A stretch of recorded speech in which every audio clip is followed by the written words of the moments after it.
Dejó claro la mayoría de las cosas, por tanto no. Muy bien.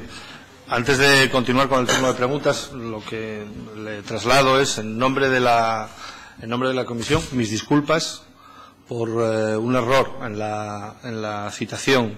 Y digo error porque hicimos una notificación, pero los datos que teníamos, precisamente por su segundo nombre, no coincidían. Hicimos notificación a una persona equivocada y, en fin, fue un error absolutamente involuntario. Le pido disculpas por las molestias o por los problemas que le hayan podido causar. Trabajamos con los datos que disponía la comisión en ese momento y le traslado en nombre de toda la comisión, ya digo, las disculpas, que fue un error absolutamente involuntario y llevado por esa cuestión de que con el mismo nombre había otra persona en Mieres y hicimos la notificación disponiendo del domicilio a través del padrón municipal, y los servicios de la Cámara se esmeraron en lo posible, pero en este caso tuvimos ese error involuntario. En cuanto al turno de preguntas, como le decía, en primer lugar le corresponde intervenir al Grupo Parlamentario Mixto, del cual yo soy el portavoz. Y voy a hacerle las preguntas en este momento.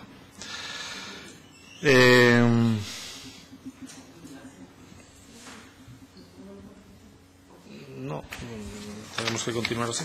Bien, las preguntas que le voy a formular, evidentemente, van en relación con su responsabilidad. Usted, digamos, tiene una responsabilidad importante en la negociación del primer plan de la minería. Usted fue secretario general de la minería de Comisiones Obreras en Asturias.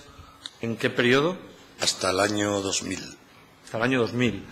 Por lo tanto, en la negociación de ese primer plan de la minería, que es del año 98, me parece. 98-2005, pero se empezó a negociar en 1997. Bien. El objeto de esta comisión es un objeto doble. Por una parte, determinar el posible origen de esa supuesta fortuna oculta del señor Fernández Villa, por un lado, y por otro también analizar la gestión de los fondos mineros en Asturias y, de forma particular, en su caso, si tiene alguna conexión con esa supuesta fortuna oculta. Es obligado que yo le pregunte, en primer lugar, respecto al primer apartado, digamos, si usted tiene alguna idea, alguna suposición o tuvo algún indicio, digamos, de dónde puede ser la procedencia de esa supuesta fortuna oculta, si conoció a usted durante, digamos, los años que compartió responsabilidades sindicales en otro sindicato, pero, en fin, de forma muy próxima con el señor Fernández Villa, alguna fuente irregular de ingresos, comisiones, en fin, si tiene algún dato que nos pueda ayudar en ese sentido. No, en absoluto, en absoluto. Tengo buena relación de amistad personal con él. Vamos, la relación amistosa que se tiene cuando uno está durante largo tiempo. En este caso, pues bueno, a mí me tocó iniciar lo que hoy se conoce como unidad de acción entre los dos sindicatos, porque primero no había tal unidad y fueron varios años, pero no tengo, ni tuve nunca constancia, ni se me ocurrió, ni hice conjeturas de ningún tipo, ni tenía yo razones para sospechar, ni para echar la mente a volar.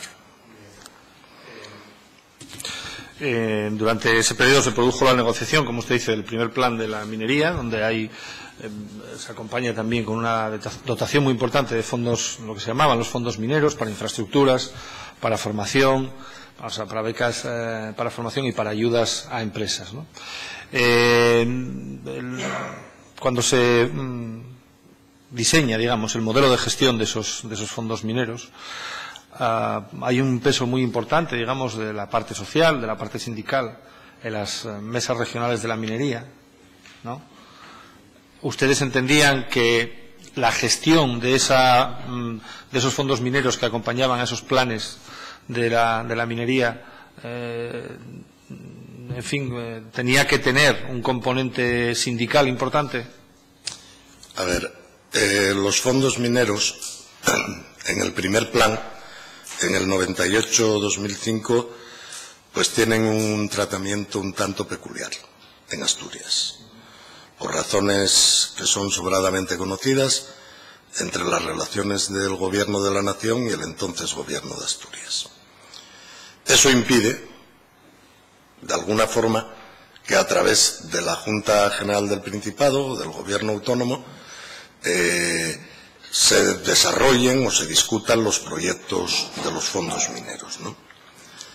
De hecho, mi opinión particular y personal era que el mejor lugar donde se podrían articular el uso y la gestión de los fondos mineros debería de ser el Gobierno de Asturias. Eso no pudo ser y se recurrió a otra fórmula. Recuerdo que tuvimos 2 reuniones en la delegación de Gobierno, a las que asistieron el propio ministro de Industria, entonces señor Piqué, el vicepresidente primero del Gobierno, Álvarez Cascos, y luego articulamos una serie de reuniones ante la ausencia de esos canales. Articulamos una serie de reuniones con los alcaldes de los municipios mineros.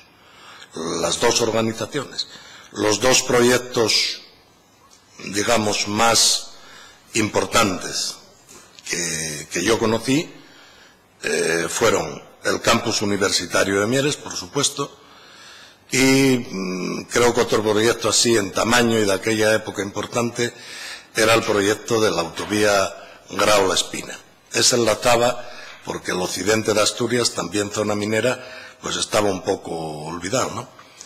Y en razón de esos 2 proyectos iniciales, fueron las 2 únicas reuniones que yo recuerde que mantuvimos los sindicatos en relación a proyectos, con 2 plataformas cívicas, una creada en Mieres que se llamaba Plataforma Pro Campus de Mieres y otra plataforma que se había creado en Grao, que nos solicitaron una reunión con nosotros, la tuvimos, ambas organizaciones, pero bueno, lo que fue la gestión de los fondos mineros deben de tener en cuenta que la gestión, lo que hacíamos los sindicatos, era defender proyectos. En la comisión de seguimiento venían diferentes proyectos. Entonces los sindicatos defendíamos los proyectos, pero una vez que el proyecto quedaba aprobado, que a veces tenían los correspondientes retrasos, es el Ministerio de Industria y el Instituto del Carbón el encargado de licitar y de hacer todo el resto de trámites. Por tanto, los sindicatos, al menos en mi caso, en lo que a mí respecta, durante mi mandato, yo no conocí ni constructor alguno, ni nombre de empresa, ni nada que se le parezca. Mi función como organización se limitaba a lo que les digo. Llegar allí, apoyar los proyectos. El proyecto del campus me pareció un proyecto muy interesante. Yo me había reunido con la plataforma solo en primera instancia. Les sugerí que hicieran lo mismo con la otra organización, con el Soma UGT, que era mejor para poder sacarlo adelante. Así se hizo y una vez de que el proyecto se aprueba, pues no sé, yo me limité ya a ir a la inauguración oficial del campus y nada más. Usted dice que digamos que la interlocución con el Gobierno de Asturias no pudo ser, creo, entre comillas, que dijo usted, ¿no? En mi mandato, interlocución, yo no tenía ningún problema con el entonces Gobierno de Asturias ni con su presidente. Ningún problema.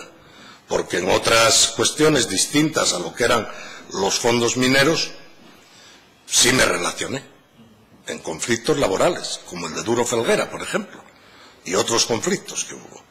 Ahora bien, las relaciones del Gobierno de la Nación de entonces, a través del Ministerio de Industria o de lo que es el Gobierno de la Nación con el Gobierno de Asturias, yo ahí no tengo mucho que decir, pero es una realidad que creo que es conocida suficientemente.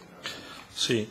Sobre el tema de los proyectos de infraestructuras, en el caso de ese primer plan, el listado de proyectos a financiar con los fondos ya se acompañaba en el propio plan, ¿no? Sí. O sea, vino negociado de antemano, ¿no? El mecanismo era la comisión de seguimiento del plan. Ese plan, lo digo sin ningún empacho, a mi juicio fue el mejor plan que tuvo la minería del carbón de este país. Sencillamente porque antes de ese plan no existió ningún otro, ¿no? ese plan contempla aspectos importantísimos. Por ejemplo, que los mineros de la minería privada, que se marchaban a casa con una indemnización de 6 millones de pesetas y 2 años y medio de desempleo, a partir de ese plan tienen el mismo tratamiento por vía no traumática los excedentes que teníamos en la empresa pública UNOSA. Por tanto, recuerdo que además en ese plan está firmado por las federaciones estatales, pero también, luego los siguientes planes supongo que se seguiría con la norma, es la única vez, o la primera vez mejor dicho, que el Plan General del Carbón 98-2005 es también suscrito por los 2 secretarios generales de la minería de entonces, que en este caso era José Ángel Fernández Villa y yo. Por tanto, para mí ese plan, en cuanto a fondos mineros, pues miren ustedes, fondos mineros que yo recuerde, fuera de Asturias, ninguna comunidad autónoma, ni Castilla-León, ni Teruel, ni Almadén, ni Puerto Llano, ni Córdoba, ninguna comunidad autónoma reclamó nunca fondos mineros. En Asturias, con todos los sectores que hubo en reconversión, el único sector que exigió compensaciones al ajuste fue el sector minero. Por tanto, los fondos mineros, más allá, que sería discutible, las discrepancias que pueda haber sobre su gestión, para mí, son un logro de los mineros asturianos, de los sindicatos de la minería y de las cuencas mineras. Y yo, al menos en ese aspecto, me siento muy orgulloso de los fondos mineros. Sí, es evidente, ¿no?, lo que usted ha dicho, y además siendo un protagonista principal de la consecución de esos fondos mineros, pues, en fin, parece que es razonable pensar eso que acaba de manifestar. Yo lo que le preguntaba era un poco cuál era el papel que luego, digamos, en la gestión, porque en ese caso el listado de actuaciones en materia de infraestructuras sí venía, digamos, detallado en el propio plan, ¿no? El plan siguiente ya no fue de esa manera, sino que las infraestructuras se diferían a unas mesas regionales donde tenían participación los sindicatos, donde tendrían que negociarse o, en su caso, aprobarse y aprobarse además por unanimidad. Son 2 modelos distintos. Yo creo que ahí son no es que sean 2 modelos distintos, sino que se introduce un cambio en el segundo plan derivado de que en el primero ya se había negociado previamente, las infraestructuras estaban diseñadas y pactadas de antemano, ¿no? Y me importa especialmente en el asunto de las infraestructuras, por lo que usted ha dicho ahora, además de que, bueno, digamos, el efecto territorial que se buscaba dentro de con esos fondos para infraestructuras. Usted ha hablado de 2 proyectos, los proyectos emblemáticos, evidentemente, del primer plan, que era el campus de Mieres, y, bueno, una autovía, la autovía Grado La Espina, luego fue la autovía minera, hoy hubo un cambio, en fin, pero eran infraestructuras, en todo caso, digamos, que afectaban al territorio, a su posible articulación, a la mejora de las condiciones de ese territorio para poder competir y atraer inversiones productivas, ¿no? Ese era el sentido, entiendo yo, que tenía el apartado, digamos, de infraestructuras de los fondos mineros, ¿no? Y, en todo caso, yo creo que los sindicatos que negociaban ese plan nunca pensaron que lo estaban negociando para ellos, ¿no? Digamos, para beneficiarse los propios sindicatos de esos fondos, se lo pregunto. Y luego voy a hacerle otra pregunta para que vea que tiene sentido lo que le estoy preguntando, ¿eh? A esta le voy a contestar. Hombre, no sé qué concepto tiene usted de los sindicatos. Los sindicatos, bajo mi punto de vista, ni somos el cártel de Medellín ni nada parecido, ¿eh? Los sindicatos somos un instrumento para defender a los trabajadores. No somos otra cosa. Y este sindicato que yo representé y al que pertenezco durante mucho tiempo fue solamente un sindicato y no otra cosa. Ya saben lo del Barça, yo soy del Barça, pero dicen que el Barça es más que un club. Comisiones Obreras es un sindicato y no otra cosa. Y los proyectos, en la primera etapa, venían a la comisión de seguimiento. El Instituto del Carbón, con doña Paloma Sendín, que creo que era la directora general de Minas, y algún miembro más del instituto, que todavía está, el señor Benítez, nos daban la relación de proyectos presentados en toda España. Y entonces íbamos examinando los proyectos, hablábamos con los alcaldes y de alguna forma apoyábamos o no, o dábamos prioridad a los proyectos que nos parecían más interesantes. En todo caso, la última palabra la tenía el Ministerio de Industria. Y luego el Ministerio de Industria, una vez que aprobaba aquellos proyectos se ponían en marcha. Bueno, pues habría retrasos, como supongo que habrá hoy, y en fin, no, pero yo no conocí nunca, ya digo, que por no conocer, no sé ni qué empresas fueron las que hicieron la construcción del famoso campus de Mieres. Ni me interesó, ni me interesa, porque no era asunto de nuestra competencia. Bien, yo decía que esta era una introducción para la siguiente pregunta. Es evidente que la concepción de esos fondos de infraestructuras nunca estuvo, nunca estuvo pensado, para engrosar el patrimonio de alguna entidad dependiente de los propios sindicatos, ¿no? Esa no era la filosofía. Esa nunca fue la filosofía ni la función de los fondos mineros. Es más, los fondos mineros, si no olvidamos los precedentes, que luego se difuminaron de alguna forma al hacerlos tan extensivos para toda España, los fondos mineros vienen de la singularidad de Asturias, que ya se nos perdió, por lo menos se nos fue. La singularidad que tenía Asturias respecto a otras comunidades autónomas, al tener todo su sector industrial, minería, siderurgia, naval, todos en reconversión. Y eso dio origen no solo a esos fondos mineros, hay un precedente. Aquí hubo compensaciones que se negociaron con el Instituto Nacional de Industria de entonces, como fue Sodeco, como Sociedad de Capital Riesgo, como fue para la formación Fucomi, solo que más limitado al ámbito de Asturias. Y algún otro proyecto que también es conocido, que se negociaban como compensación al ajuste. La térmica de La Pereda no estaría ahí si no fuera como compensación al ajuste. Luego, antes de los fondos mineros, existían precedentes para tratar de compensar los efectos negativos que provoca cualquier ajuste en el sector industrial. Pues eso es lo que le preguntaba. La filosofía era compensar esos ajustes y no, digamos, acrecentar el patrimonio de ninguna entidad privada. Creo que eso era la filosofía de esos fondos, ¿no? Por supuesto que sí. Bien, voy a hacerle una última pregunta y tengo que hacérsela así, en fin, porque aquí se ha dicho, en fin, se nos ha dado la información por parte de la empresa pública UNOSA de que a los representantes de las organizaciones sindicales en el comité intercentros de UNOSA, yo no sé si usted participaba en ese comité o por lo menos era el responsable de la minería, aunque no participaba, pero sí el responsable de la minería en Asturias. Se abonaba esa participación en ese comité, las dietas correspondientes por los gastos de desplazamiento y demás, con un talón nominativo a favor de los responsables de la correspondiente organización sindical.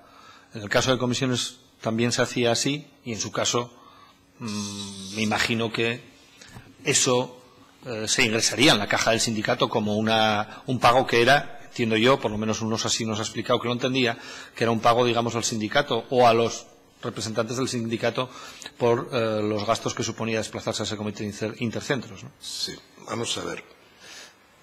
Conozco bien la estructura sindical de UNOSA. Creo que fue la primera negociación de un plan de reconversión, que fue en el plan 81-83, siendo Mamel Felgaroso presidente de la empresa, y ya participé en esa negociación.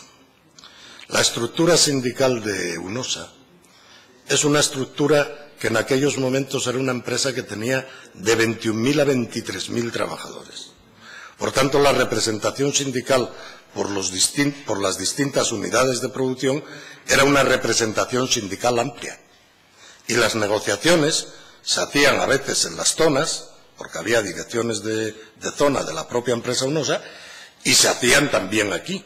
Entonces, para esos desplazamientos y para los gastos ocasionados de la acción sindical se hizo ese pacto. Luego creo que fue modificado en el año 81. Mire, yo conocí, porque luego de dejar la Secretaría General de Asturias, estuve al frente de la energía a nivel estatal, en comisiones obreras, y conocí empresas tan grandes y del mismo tamaño que UNOSA. Y no vi nada distinto de lo que había en UNOSA. O sea, tenían también, en mi mandato aquí, la aportación que daba la empresa UNOSA en función a la representación sindical, quedaba en la estructura de la sección sindical de la empresa. Nuestra organización estaba así. Y la sección sindical de UNOSA hacía el ingreso y tenía sus finanzas totalmente reguladas con su secretario de Finanzas y respondía de sus cuentas en los congresos, como se hace ahora. Además de eso, tenían una asignación adicional que les dábamos la dirección del sindicato, una asignación económica, para que pudieran tener su propia autonomía financiera, aquella estructura en el marco de la empresa. Estamos hablando de una empresa de 23.000 trabajadores, y hacían sus finanzas correctamente, porque nunca... Yo fui miembro del Consejo de Administración de UNOSA, estuve un tiempo, y mientras fui miembro del Consejo de Administración de UNOSA, se nos daba un cheque al terminar el Consejo. El cheque ese conmigo nunca salió de la sede de la Avenida Galicia. Yo bajaba a la primera planta, que estaba la sección sindical ahí ubicada, ponía mi DNI por atrás del cheque, firmaba, y eso se ingresaba en las arcas del sindicato. Y a final de año hacía una declaración de la renta paralela a la que, porque tenía que figurar, como ese cheque era nominal a mi nombre, tenía que figurar una doble declaración para que el sindicato me restituyera lo que era recogido por el fisco. Por tanto, creo que mis cuentas y las de la organización, mientras yo estuve al frente, están claras y transparentes, y poco más puedo decir. Muy bien, no, ya digo que le estaba preguntando por, digamos, por contraponer dos modelos. No estaba en ningún caso cuestionando nada relativo ni a sus finanzas personales ni a las de su sindicato en ningún caso. No quiero que lo entienda de esa manera, sino que alguien, digamos, que estaba en una misma posición que otra persona que es objeto de esta comisión de investigación nos explicase cuál era el tratamiento de esas cantidades, ¿no? Pero sin cuestionar para nada la corrección, digamos, del trato dado por usted o su sindicato a esa cantidad, esa percepción. Pues por mi parte nada más. Muchas gracias por su colaboración y por sus respuestas a esta comisión. A mí personalmente me han resultado de mucha utilidad, no solo al resto de los miembros de la comisión. Esto irán valoraciones seguramente, pero desde luego a mí me han resultado de mucha utilidad. Muchas gracias. Para el turno de preguntas tiene la palabra Izquierda Unida.